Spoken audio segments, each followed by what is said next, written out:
He was just a tiny shadow in the corner of a forgotten alley, barely more than skin and bones. His fur was matted with dirt and old blood, his eyes dull and sunken from days, maybe weeks, without proper food.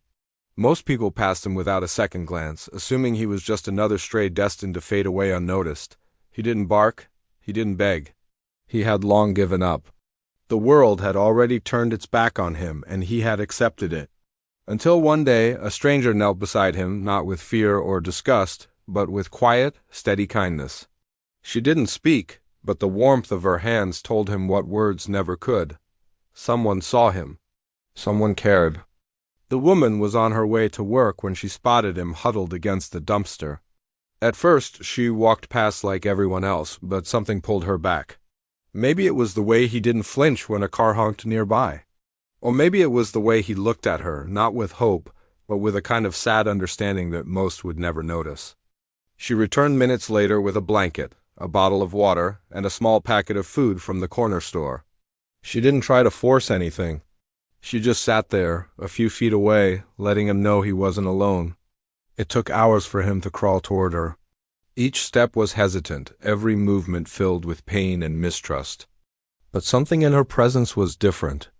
It wasn't just pity, it was love, silent and unearned, given freely.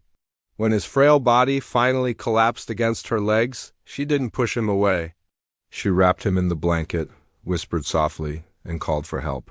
The shelter she brought him to wasn't sure he would make it through the night. He was severely dehydrated, covered in sores, and suffering from multiple infections, but he fought. Maybe because for the first time in his life, someone had fought for him. Day by day he began to change. His eyes grew brighter. His tail, once limp and lifeless, gave the smallest wag when she entered the room. He still winced at loud noises and sudden movements, but he was learning to trust, to feel safe, to believe. Weeks turned into months. His fur began to grow back, shiny, soft, golden. The scars remained, both visible and hidden, but they no longer defined him.